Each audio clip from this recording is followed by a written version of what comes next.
The Samba service is rich and complex. Some businesses use it as a drop-in replacement for Windows NT Server, those server systems which worked as primary domain controllers. The Samba service works just as well, and some would say even better because it's still supported. Samba can also be used as a member of an Active Directory. That's a Microsoft Active Directory. And with advancements coming in the near future, it'll soon be configurable as an Active Directory server domain controller. Potentially a drop-in replacement for Windows 2003 server systems.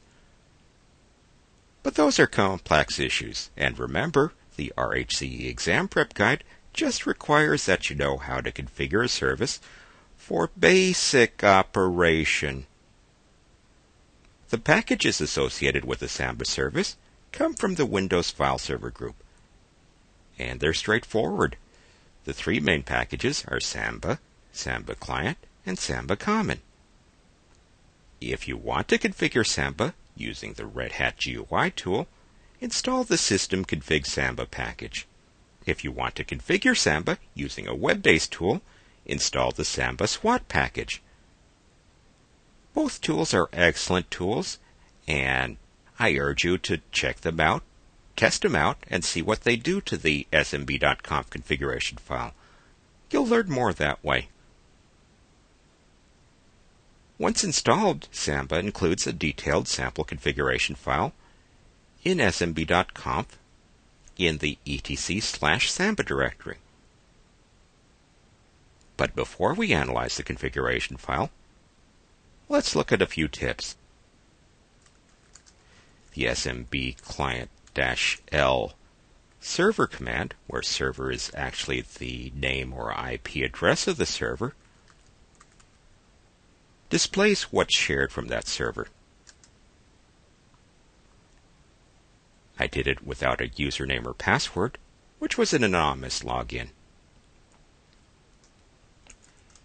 If I specify a username,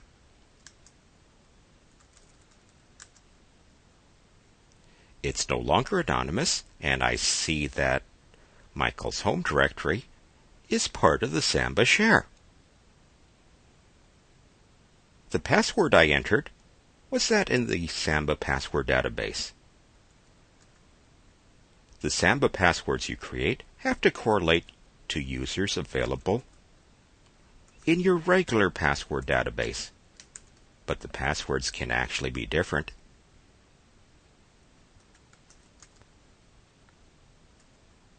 With the smb password command, I can add with the -a Samba password for user Donna.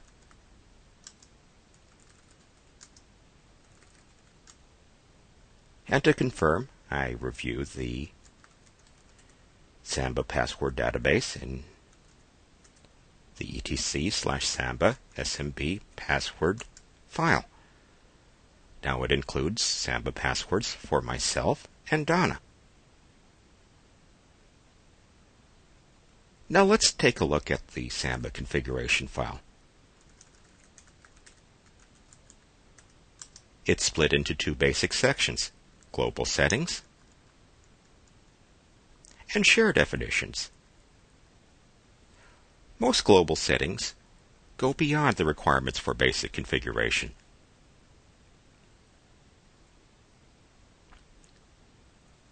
The workgroup is the name of the workgroup or Windows domain that you want to configure for this server. The server string is what's seen in the comments in the output to the smb client-l command or in a Microsoft Systems Network Neighborhood or My Network Places view.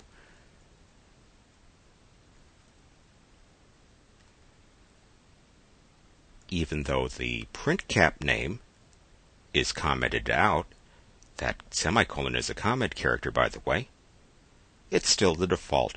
In other words, Samba takes the list of printers available in your etc/printcap configuration file and shares it with those authorized systems on the connected Microsoft Windows network.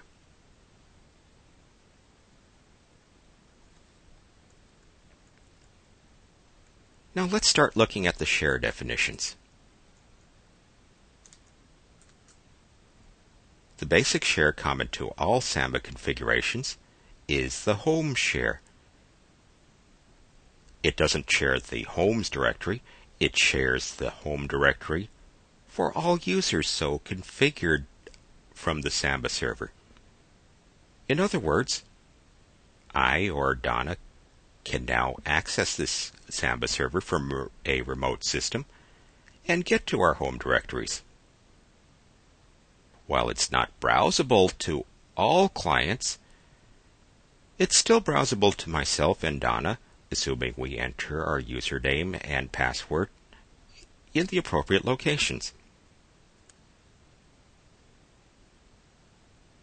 That's it for the moment. We'll describe the sample Samba configuration file in more detail in another video.